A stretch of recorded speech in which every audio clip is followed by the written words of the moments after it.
In the last recording, the war in the East was discussed as an overview from the beginning when Japan was actively trying to expand their empire from the late 1930s and early 1940s to the bombing of Pearl Harbor, and then finally the turning point with Midway and the beginning of our island hopping campaign, which ended ultimately with the destruction of Japan by the use of the atomic bombs. So I want to pick up today real quickly before we look at the next part, which is the ways that World War II were fought on land, sea, and in the air, by looking at the reasons why the Allies were successful over the Japanese overall.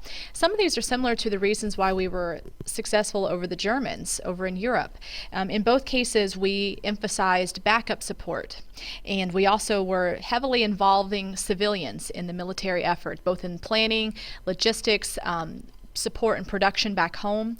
We learned from early mistakes in the war and were able to correct those and then gain a huge technological advantage by developing new weapons and correcting ones that weren't very efficient.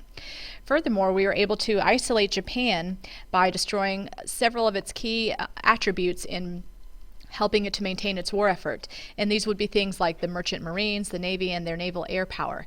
And therefore, they could not continue to launch attacks against us because they were so overstretched and depended on these things to keep their expansion going.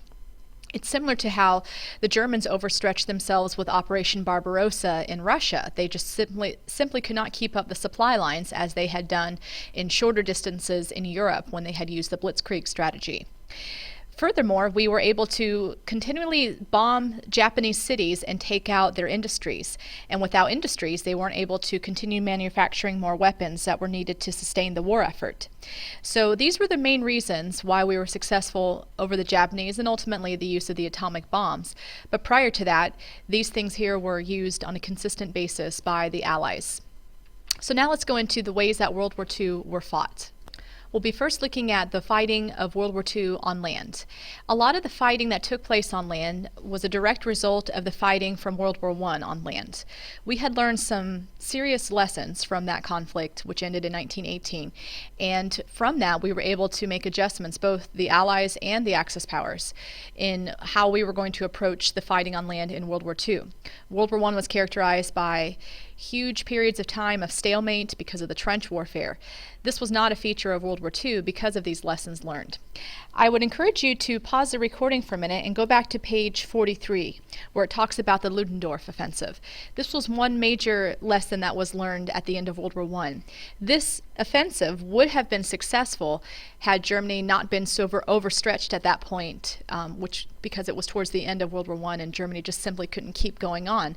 But if this offensive had occurred earlier in World War I, it's possible that the Germans could have avoided the trench warfare, because Ludendorff in this peace offensive, which is described on 43 and 44, was able to try to get a quick victory, and he used initial attacks that were preceded by preliminary artillery bombardments and then attacks of smaller bands of stormtroopers that were used to break through enemy lines.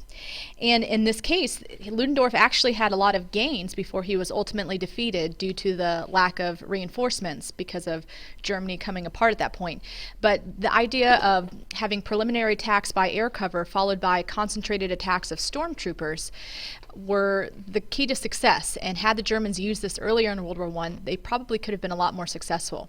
So beginning in World War II, we realized that both the Allies and the Axis, although Germany was the one who really put this into practice first, even though it had been recognized by leaders from countries like Britain and France as well. So the Blitzkrieg strategy was the result of the learning from World War I and what had happened in the Ludendorff offensive. The idea of using rapid mobile attacks with large numbers of tanks, tactical air cover, was what Blitzkrieg was all about. It was all about speed and movement and getting things done in as quick a manner as possible, taking the enemy by surprise. And the reason why Blitzkrieg was so successful in Europe was because it was being used for the first time. It was the first part of the war, so it took a lot of people by surprise. And the distances in Europe from Germany were not as great, and the supply lines could be maintained a lot easier. If you look on page 161 in the top paragraph, you can see the different stages of the Blitzkrieg strategy. Starting with the first one, it was a surprise speed movement using tanks, armored vehicles, and mechanized transport in the airplane. So the first key part of this would be the airstrike that took out the opposing force and communication centers. And then after that, the second step would be to drop parachutists behind enemy lines so that they could begin attacking from the ground and throw the enemy into confusion and start the encirclement of the enemy. Third, the swift-moving tanks and motorized infantry would be then supported by air power, would split the enemy lines. And so therefore these are the strategies, the phases of the Blitzkrieg. The idea of speed and using a variety of methods from the air and from the ground with tanks to break through enemy lines as quickly as possible. The reason why Blitzkrieg was not effective in Russia with Operation Barbarossa is because it was never intended to be a long-term strategy. After Blitzkrieg was used in Europe to take places like Poland, Norway, Denmark, and ultimately France, most of the world at that point that was watching knew Hitler's strategy. They knew his MO. So no longer did Hitler have the surprise factor. Also, because of the vast territory of Russia, the supply lines just couldn't keep up, and the troops were not receiving the materials that they needed to sustain a long effort in Russia. So the Blitzkrieg definitely failed in Russia, but was very successful in Europe. So pretty much a good summation of the fighting on land in World War II, particularly from a German point of view, was what instead of in World War I being on the defensive with guarding their trenches, they were now on the offensive, actively taking territories in a quick way, with a surprise feature, and most of Europe could not resist that, at least at the beginning. Now let's look at what happened at sea with the fighting of World War II. Similar to World War I, Great Britain was dependent on naval power for maintaining its own trade routes and defending its empires, because Britain is an island nation. The Navy was extremely important, and Britain had been long known as a leader in naval power. In World War II, the battle for the Atlantic was a huge feature and was completely necessary for Britain's survival and ultimately for Allied success over Hitler. Dominating supply lines was a main objective for both the Allies and the Axis powers. And so whoever could control the sea could have the much better chance of winning the war, because you would be able to transport men and supplies much easier, as in other wars as well. One major feature of the naval warfare in World War II was that it was more about the supply issue rather than surface engagements between battleships. Although those did happen, and there were attacks between ships on both sides, in the Atlantic and in the Pacific, the naval warfare was more about who can control the supply lines and be able to send reinforcements to their troops and have more logistical means of launching attacks. The U-boat was still a threat as it was in World War I. However, in World War II, there was more technology available to be able to combat the U-boat threats.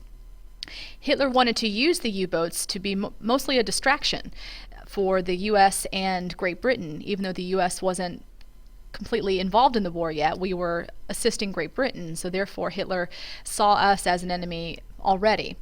Hitler was in Russia with Operation Barbarossa, and he thought that the U-boat threat could just basically keep us on edge and occupied in the Atlantic, while his real goal was to take Russia. As in World War I, the Germans were able to take out a lot of ships with their U-boats, and you can see the statistics of that on page 162. In the first paragraph at the top, it tells you how many submarines of the Germans were able to sink ships of the Allies, which definitely hindered our ability to send reinforcements over to Europe and losing necessary supplies. You can also see a graph of it down at the bottom of page 162. But thankfully, there were some innovations in technology that we used to be able to combat the U-boat threat more effectively, definitely more so than we were able to in World War I. We had primitive technology in World War I. Sonar had just been recently developed, depth charges and other things like that. However, in World War II, we had other things that helped us to be able to locate U-boats and take them out. Plus, the airplanes were a lot more developed in World War II, and they could actually take out U-boats that were close to the surface from bombs being dropped by the planes. But intelligence-wise, we were able to crack a code that the Germans had used called the Enigma codes, and you can see a sidebar about that on page 162. It was a machine that encrypted messages, and it was very difficult to crack because the codes could be set up in any number of combinations. It was in the billions that these codes could be set in, and almost impossible for us to crack, but thankfully we did, and then we were able to know the position and movements of U-boats after that. Another thing that we developed technologically was something called the High Frequency Direction Finder, or also known as HFDUF, which basically provided a good, accurate reading of where the submarines were. When the submarines were using a radio. So these things allowed us to spot U-boats much more capable, and the cracking of the codes allowed us to know the plans of where the U-boats were going to be sent. And then finally, like I mentioned with the air power, they were able to take out U-boats that were near the surface, which provided convoys of ships much greater protection than they had earlier in the war and then also in World War I. The thing is with the sea warfare is that the Allies were much more willing to make changes and learn from strategies that didn't work so well and make the appropriate corrections so that they could have an advantage technologically and logistically, whereas the Germans were much more reluctant to change the strategies that they use. Plus, after the U.S. became completely involved in the war after Pearl Harbor, but even before that, we started to have a more productive output of shipbuilding. But it was definitely after Pearl Harbor that our factories really kicked into high gear and we were able to crank out huge numbers to help the war effort. The Pacific is definitely more of where we saw naval warfare take place because of the fact that we were going from island to island and needed boats to be able to transport men and supplies and aircraft. And so this idea of the aircraft carriers was a huge feature of World War II. They hadn't been thought of as necessarily hugely important before, but now because of the use of aircraft in naval warfare, it became much more necessary to have reliable aircraft carriers. They could also help to control the shipping lanes by providing airplanes with the ability to launch and to take out targets that were threatening our shipping. We had a much greater capacity after Pearl Harbor, like I mentioned, to build ships, and that quote from John Keegan back on 157 kind of highlights that as well. Plus, the ships in the Pacific were equipped with radar, and with the cracking of the Japanese code, like we did with the Enigma code of the Germans, we were able to have success like at the Battle of Midway in 1942.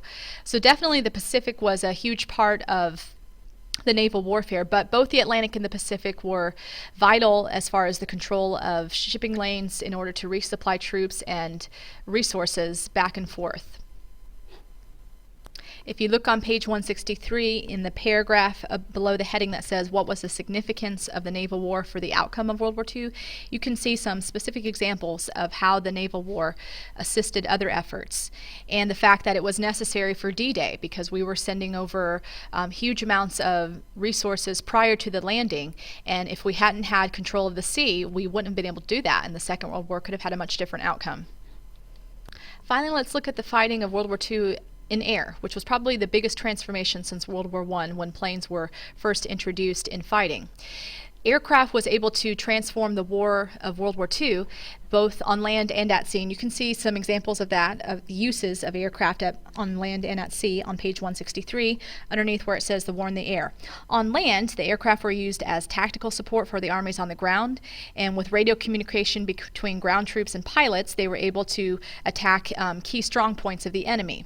At sea, the aircraft were used to attack surface vessels and submarines that were near the surface and to protect convoys. In both cases, aircraft were used to provide intelligence with the use of reconnaissance, and we could drop supplies by aircraft, and so definitely the aircraft were a huge feature of World War II because of all the different functions that they could provide. They were used for both strategic bombing and area bombing, and there's a difference between the two. Strategic bombing was focused on very specific targets, usually military and industrial targets that would damage the enemy's ability to resupply its troops and manufacture more weapons. But strategic bombing could also be used against civilians to crush morale, as the Germans had first done in the Battle of Britain when they bombed cities like London in what was known as the Blitz. There's a lot of debate over whether the targeting of civilians was necessary, and it was a huge feature of World War II, caused many deaths. But in Europe, basically, the bombing became more of an area bombing because of the fact that we could take out large areas of German infrastructure and industry, the railways, and use that to our advantage. It was difficult in Europe with the air fighting because of the fact that it was dangerous. These planes were not they were very vulnerable to British aircraft and also to anti-aircraft guns on the ground. But we were able to receive more superiority when we were able to make some changes to allow our aircraft to have easier bombing runs and switching from simply night attacks to daytime attacks too. Strategic and area bombing were also used over Japan with the use of the U.S. Army Air Forces, which provided definitely horrific results.